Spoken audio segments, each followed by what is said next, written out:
Biglang lumiko papunta sa damuhan ng AUV na yan bago nahulog sa bangin sa Nagilian, La Union. Ayon sa mga pulis, iniwasan ng AUV ang kasalubong nitong van at nawala ng kontrol. Sugatan ng 4 na sakay ng AUV, kabilang ang driver. Isinugod sila sa pagamutan. Bagong balita ngayong gabi, sumiklab ang sunog sa isang gusali sa Binondo, Maynila. Sa ulat ng Super Radyo DZBB, patuloy na inaapula ang sunog na umakyat sa ikalawang alarma. Hindi pa batid ng BFP kung ano ang mga gamit sa loob. Isinara muna ang Padilla Street kung nasaan ang gusali. Isinusulong ng National Security Advisor na palakasin ang batas laban sa pang-espiya sa bansa. Sa gitna ito ng mga kaso ng paniniktik at panloloko ng dayuhan na dayuhan ang sangkot. Isang Malaysian nga ang bistadong nagbebenta umano ng aparatong ginagamit pang-i-scam. May report si Marisol Abderrahman. Section 29, unauthorized access or intentional breach. Sa isang hotel sa Parañaque, dinakip ng mga tauhan ng PNP Anti-Cybercrime Group, Cybercrime Investigation and Coordinating Center, Bureau of Immigration at National Telecommunications Commission ang Malaysian national na ito. Nagbebenta umano siya online ng tinatawag na International Mobile Identity Subscriber o IMSI catcher. Isang aparatong ginagamit daw ng mga sindikato sa panluloko. 600,000 pesos daw ang halaga nito. Nag-harvest po ito ng mga phone numbers. Marami po tayong natatanggap na kung ano-ano mga text messages na unwanted, na hindi natin gustong matanggap pero nakakatanggap po tayo. It's because itong machine po na ito ang ginagamit. Kaya raw ng nabawing electronic device na mag-intercept sa mga mensahe, pag-uusap at tawag sa cellphone at gadgets. The solution is find the source. Kung hahabulin mo lang, yung operator hindi mauubos. So tinarget namin yung source ng IMSI catchers. And this is one of the major suppliers ng IMSI catcher dito sa Philippines. Hindi raw naging madali ang paghuli sa dayuhang suspect. We have to step in and bring in advanced science technology in tracking it down. And finally, we caught up with him in cooperation with our foreign partners, yung Malaysian government. Sinusubukan pangkunan ng pahayag ang suspect na inireklamo na ng paglabag sa Cybercrime Prevention Act of 2012 at iba pa. Tingin ng mga otoridad, may mga kasabwat pa siya.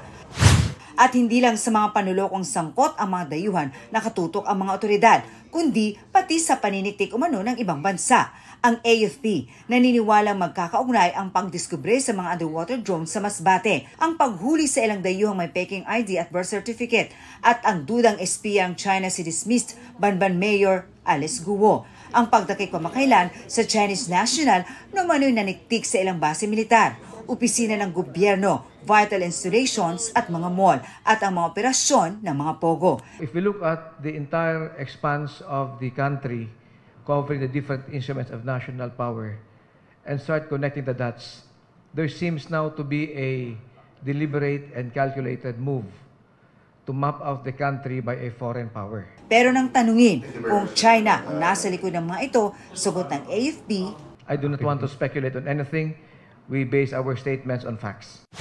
Sa gitna nito, hinikayat ni National Security Advisor Secretary Eduardo Año ang Kongreso na palakasin pa ang batas laban sa pang-eespiya. Marisol Abderrahman, nagbabalita para sa GMA Integrated News. May naresto ng mga suspect sa pagpatay sa isang senior citizen sa sementeryo sa Sorsogon City. Tinutugis naman ng mga namaril sa nagde-deliver lang na truck sa Maguindanao del Sur. Yan ang mga spot report ni Adrian Prietos ng GMA Regional TV.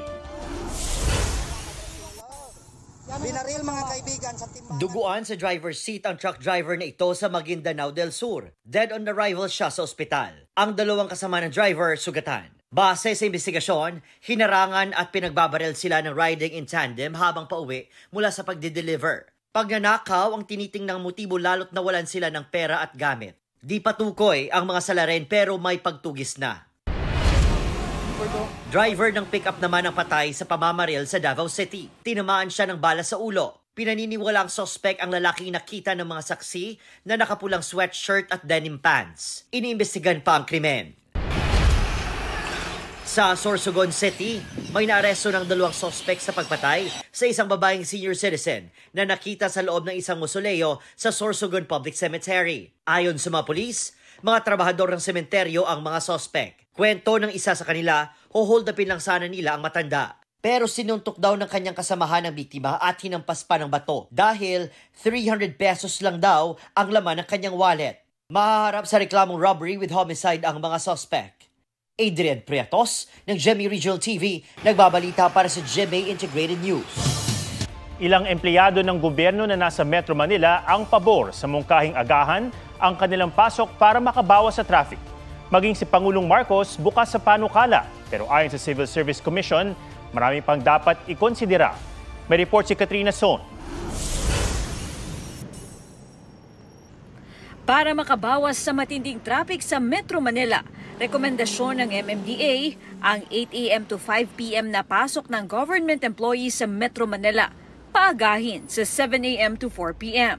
Pinag-aaralan na raw ni Pangulong Bongbong Marcos ang mungkahi. We're studying it. If it works, we'll do it.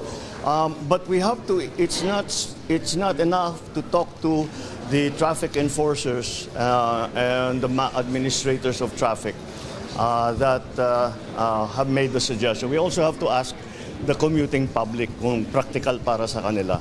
At kapag lumabas daw na mas makakabuti ito para sa lahat, wala raw nakikitang problema ang Pangulo sakaling ipatupad ito. Pinulsuhan natin ang mga empleyado ng gobyerno kung pabor kaya sila sa panukala ng MMDA. Ilan sa nakausap namin, nagsabing mas maigi nga raw na maaga silang makakauwi. Okay lang naman po kasi malapit lang naman din ako uwian ko. Diyan lang po sa Viluna. Kaya po parang hindi rin sa akin kasi maaga din akong gumising. Bukod dito, hindi rin daw sila may ipit sa traffic. Pwede naman sir. Oo. Kung yun ang solusyon para mabawasan yung traffic, bakit hindi? Ma-adjust lang naman na isang oras. Mas mapapaaga yung pasok, tapos mas mapapaaga din po yung uwi. So, less traffic na rin po. Ayon naman sa Civil Service Commission, maraming dapat isaalang-alang bago ipatupad ang pag-adjust ng work schedule ng mga nagtatrabaho sa pamahalaan. Meron kasing nilabas na ang CSC na memorandum circular addressed to all government agencies. Number 1, na ang core working hours ng gobyerno ay 8 a.m. to 5 p.m.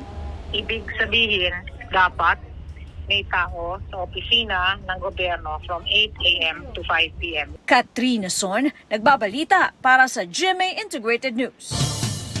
May bagong Tier O ang Korte Suprema laban sa pag-disqualify sa 3 aspirant. Kaya ang COMELEC nangangamba na maging atrasado na naman ang pag-imprenta ng mahigit 70 milyong balota para sa eleksyon 2025. Anila, sa bawat pangalan na ihahabol sa balota, kailangang baguhin ang database. Kailangan ding magsagawa ng serialization ng bawat balota at gumawa ng mahigit 1,000 ballot face. Inaabot daw ng 2 hanggang 3 araw ang prosesong ito. May mga nakahain pang petisyon kontra disqualification. 25 sa national at local positions at 22 sa party list. Pati naman daw ng Korte Suprema ang epekto ng mga Tier O sa printing ng balota. Sa gitna nito, titiyakin daw ng COMELEC na hindi maapektuhan ang deployment nito at ng iba pang kagabitan sa eleksyon.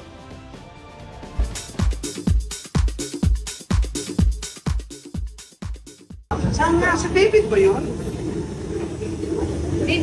Pulang Araw Stars, Sania Lopez at David Licauco may pasilip sa bagong pagsasamahang proyekto. Starstruck Ultimate Survivor Jenelyn Mercado nananatiling kapuso kasama ni Jen sa pagpirma ng kontrata. Sina GMA President and Chief Executive Officer Gilberto R. Duavit Jr., Executive Vice President and Chief Financial Officer Felipe S. Yalong, Senior Vice President for Entertainment Group Lilibet G. Razonable, at manager ni Jen na si Katrina Aguila. Wala naman ako ibang uuyan, kundi yung bahay ko, yung GMA. Nagpapasalamat din ako sa GMA, sa lahat ng mga sumusuporta sa akin dahil hindi nila ako binitawan. Jen coincides with the start, the manifestation of a dream. We both shared. Ang GMA noon, nagnanais na makapagpasikat ng artista. Nagkataon, this was the first year of Starstruck. 2003, where Jeneline was the ultimate survivor na female. So on that basis, talaga yan ang OG. Definitely, homegrown all throughout. This 2025 muling mapapanood si Jen sa isang action drama series. Rom-com drama movie kasama ang mister na si Dennis Trillo. At may ilalabas din siyang kanta at album. May bagong kanta rin na i-release si Jen ng BTS this weekend. Justin Bieber in-unfollow ang misis na si Hailey sa Instagram. Aubrey Carampel nagbabalita para sa GMA Integrated News. Niyanig ng magnitude 6.4 na lindol ng Southern Taiwan pasado hating gabi. Ang epicenter ay sa kabundukan malapit sa lungsod ng Chiayi. Sa isang grocery store doon, nagbagsakan ng mga paninda. Sa Tainan City naman, tila hindi natinag sa pagyanig ang mga nagiinuman sa isang bar. Pero sa ibang lugar sa Tainan, ilang residente ang sinagip mula sa mga nasirang gusali. Di bababa sa 27 ang naospital ayon sa Taiwan Fire Department. Sabi naman ng Manila Economic and Cultural Office, 300 Pinoy na factory workers doon ang inilikas. Ilang aftershocks na ang naitala. Huwag magpahuli sa mga balitang dapat niyong malaman. Mag-subscribe na sa GMA Integrated News sa YouTube.